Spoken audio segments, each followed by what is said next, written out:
प्रिय पाठकों, आप सभी का स्वागत है।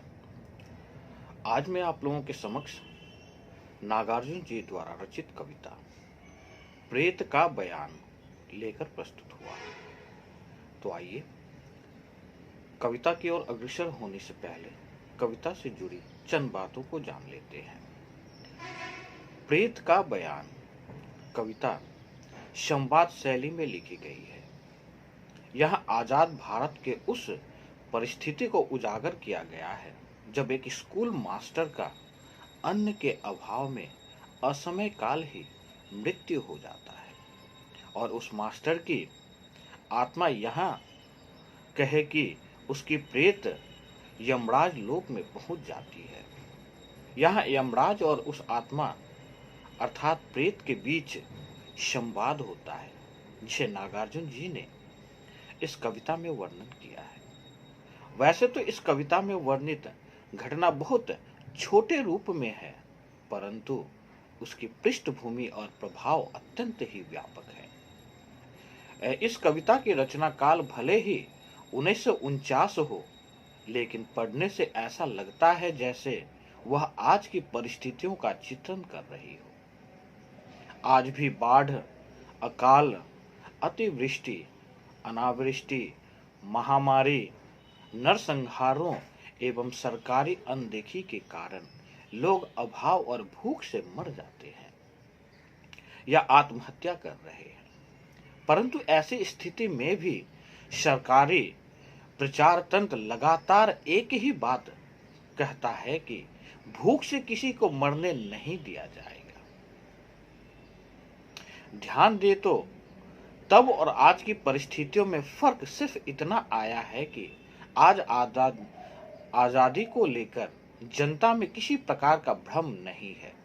वह स्कूल मास्टर की प्रेत की तरह अपनी दुर्दशा के कारणों को रेखांकित करने से बचती नहीं, बल्कि जोर शोर से आंदोलन और संघर्ष के रास्ते पर चलकर बयान करती है। निस्संदेह यह कविता जनता के दयनीय स्थिति को लेकर कवि नागार्जुन जी के तीक्ष्ण व्यंग्य की प्रमाणिकता है।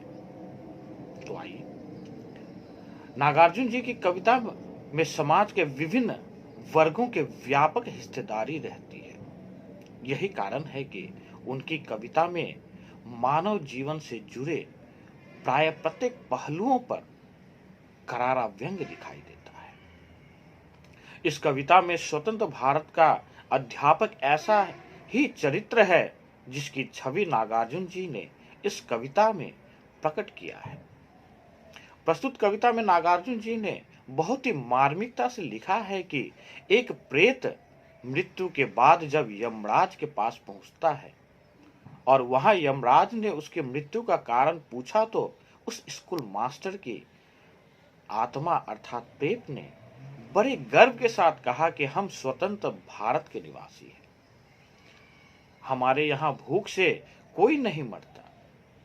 इस प्रकार वह प्रेत अपने देश की दशा को छुपाते हुए यमराज से कहा कि मेरी आंत पेचिश का आक्रमण सहन नहीं कर पाई, इसलिए मृत्यु हो गई। तो आप देख सकते हैं कि नागार्जुन जी ने इस व्यंग्य के माध्यम से देश की दशा को बहुत ही सुंदरता से यहाँ दर्शाया है। तो आइए कविता की ओर बढ़ते हैं। कविता में आए हुए कुछ कठिन शब्दों को मैंने लाल रंग से दर्शाया है एवं ठीक उनके अर्थों को नीचे की ओर नीले रंग से दर्शाया।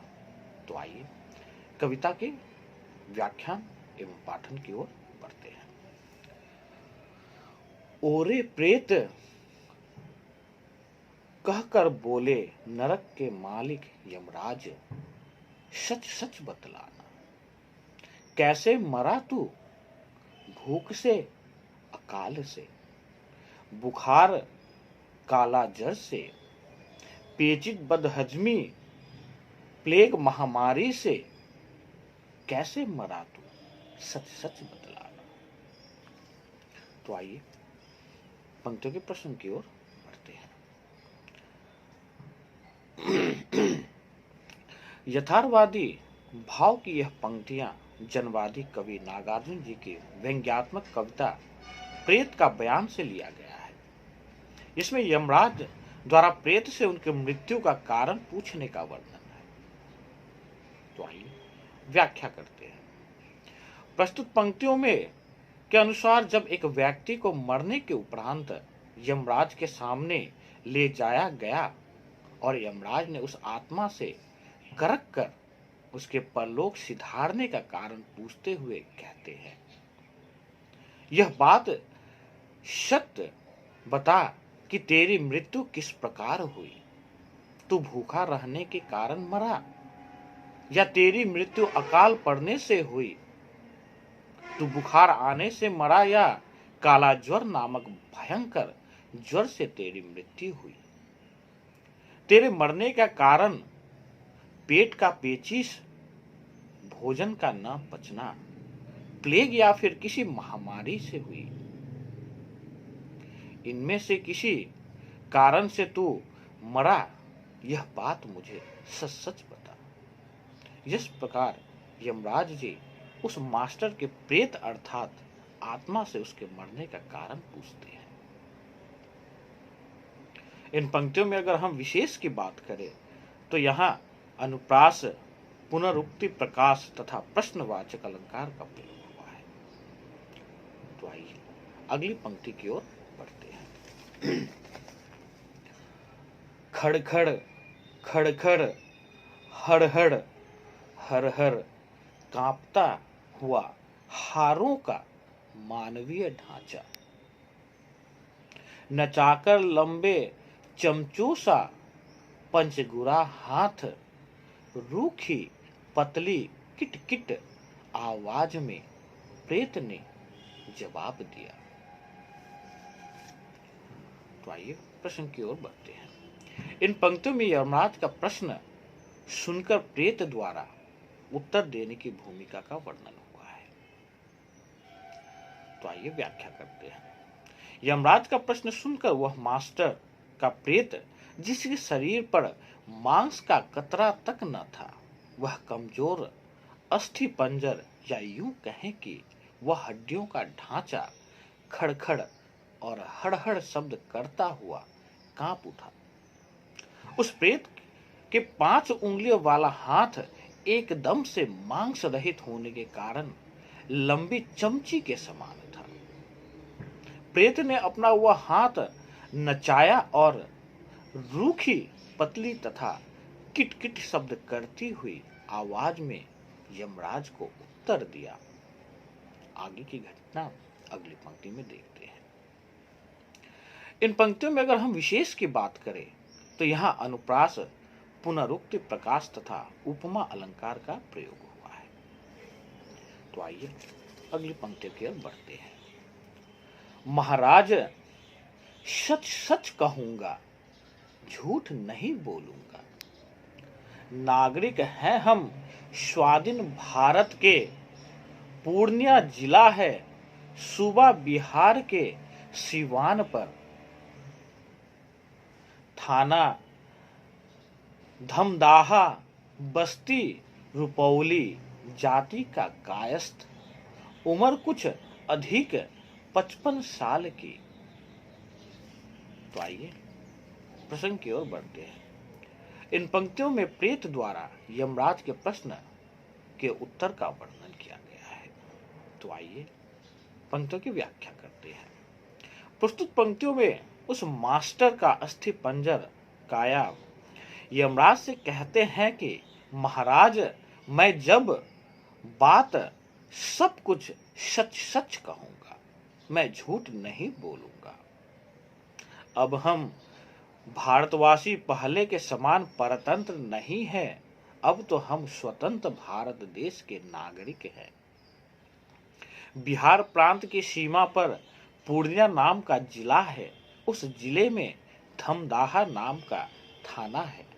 उस थाने के अंतर्गत रुपौली नामक बस्ती अर्थात गांव है।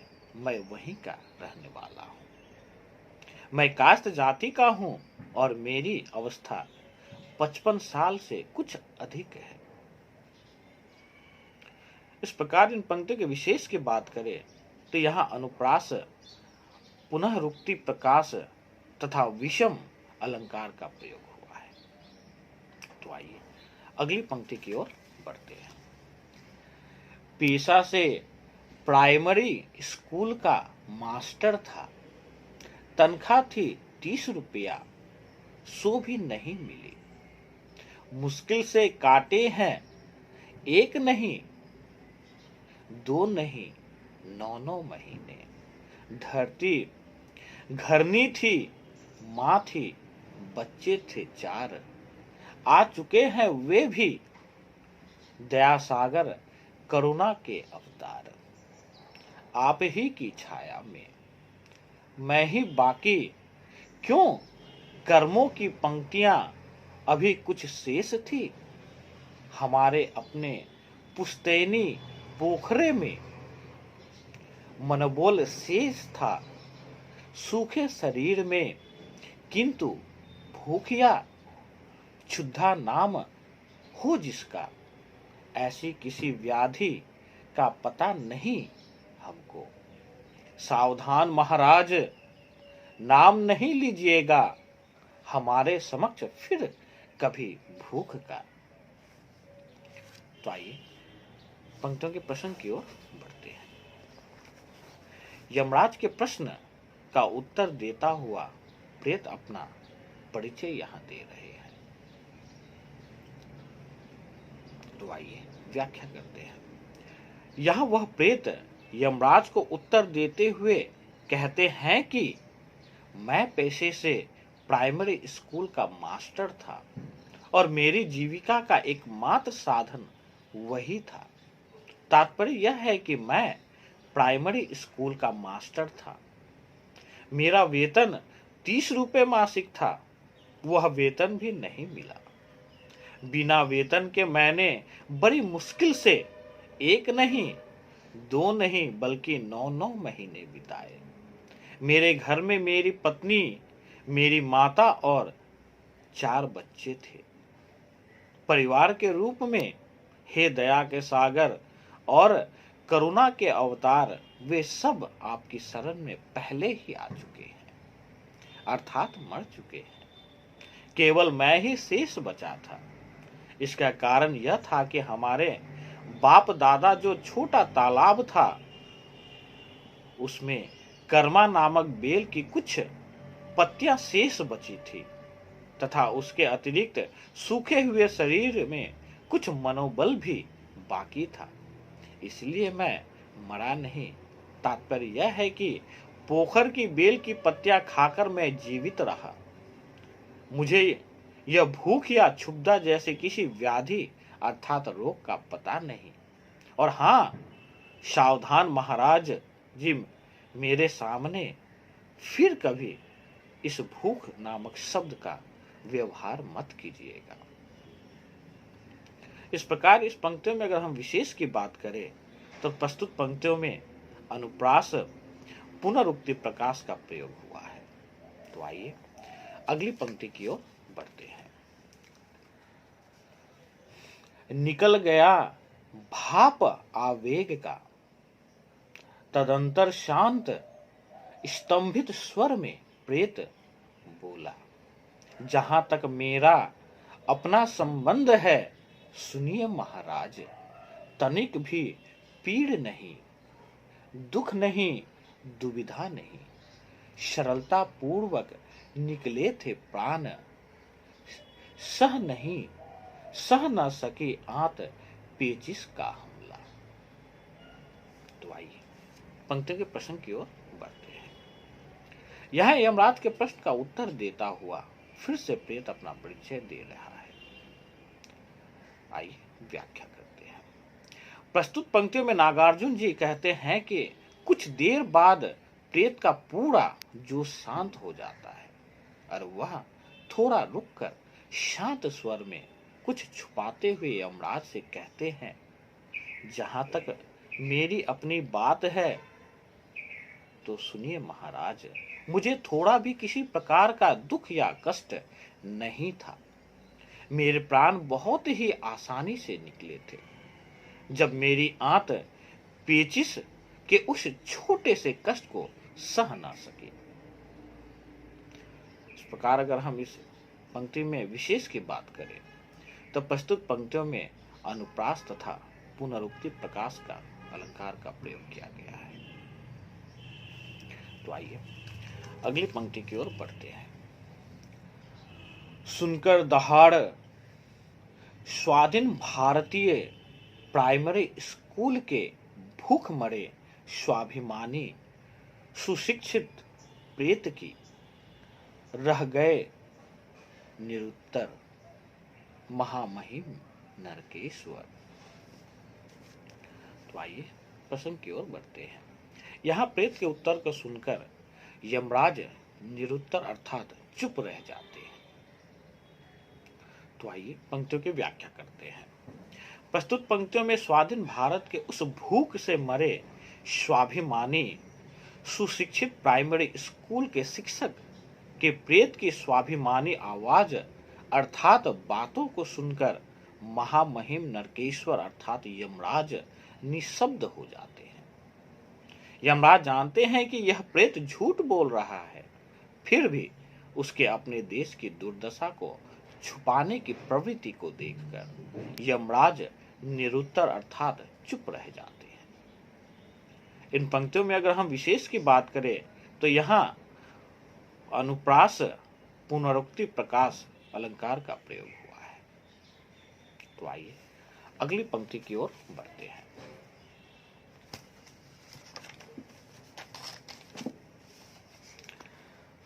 अरे वह भभाकर हंस पड़ा नरक का राजा, दमक उठी झालरें कंपमान सर के मुकुट की, फर्श पर ठोक कर सुनहरा लोह दंड, अविश्वास की हंसी हंसा दंडपन्नी महाकाल, बड़े अच्छे मास्टर हो, आप आए हो मुझको भी पढ़ाने, मैं भी बच्चा हूं। वाह भाई वाह, तो तुम भूख से नहीं मरे। तो आइए प्रसंग की ओर बढ़ते हैं। प्रस्तुत पंक्तियों में प्रेत द्वारा दिए गए उत्तर को सुनकर यमराज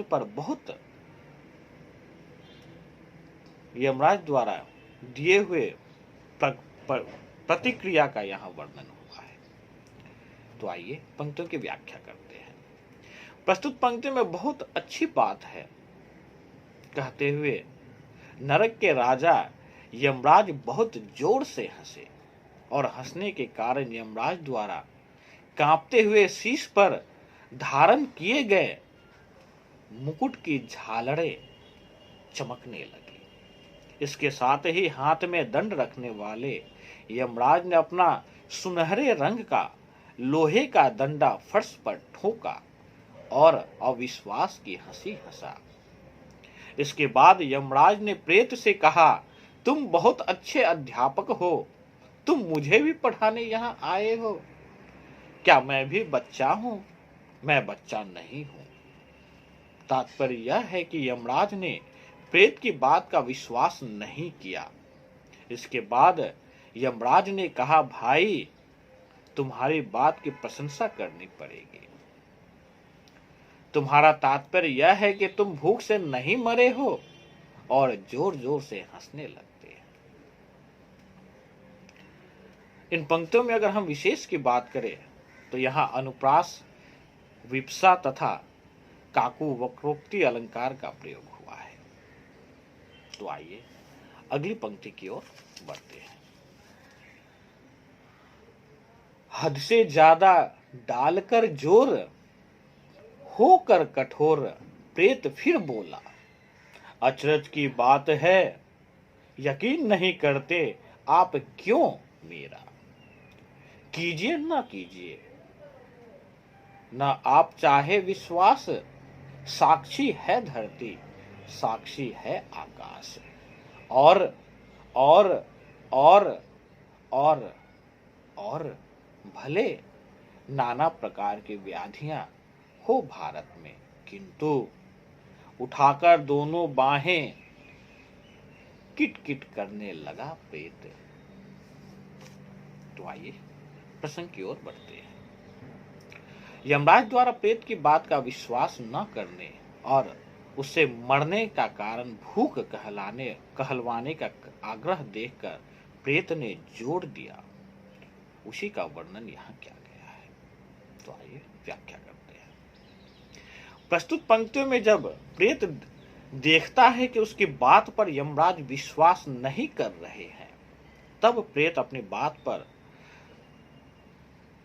सीमा से अधिक जोर डालकर और कठोर होकर दोबारा कहते हैं, यह बात आश्चर्य की है कि आप मेरा विश्वास क्यों नहीं कर रहे हैं। आप मेरा विश्वास करें अथवा ना करें, पर मेरी बात का धरती और आकाश साक्षी है। और फिर प्रेत और कहकर रुकता हुआ कहता है कि भारतवर्ष में ऐसी अनेक प्रकार की बीमारियां भले ही हो। तत्पश्चात प्रेत अपनी दोनों हाथ उठाकर तथा किटकिट शब्द करते हुए कहते हैं, किंतु जिस बीमारी का नाम भूख या क्षुधा है, उसका हमें पता नहीं है। तात्पर्य यह है कि मैं भूख नामक बीमारी को नहीं जानता। इन पंक्तियों में अगर हम विशेष की बात करें, जहां यहां अनुप्रास तथा पुनरुक्ति प्रकाश अलंकार का प्रयोग हुआ है। इस प्रकार मैं अंततः यही कहूंगा कि प्रेत का बयान कविता के माध्यम से जन कवि नागार्जुन जी स्वतंत्र भारत के व्यवस्था द्वारा अनदेखी एवं साधारण जनता के दशा को व्यंग्य के माध्यम से यहाँ दर्शाया है।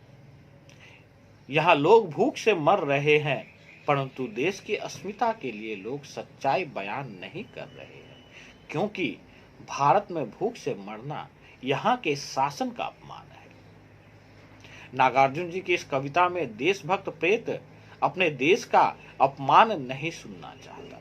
उसका सारा परिवार भूख से मरा था, उसकी मृत्यु भी भूख से हुई थी, पर वह उसे स्वीकार नहीं करता है अपने देश के सम्मान के लिए।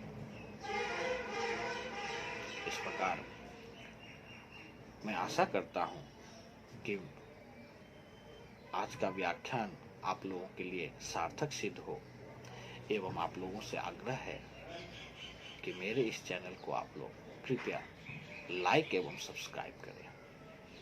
आज के लिए इतना ही। धन्यवाद।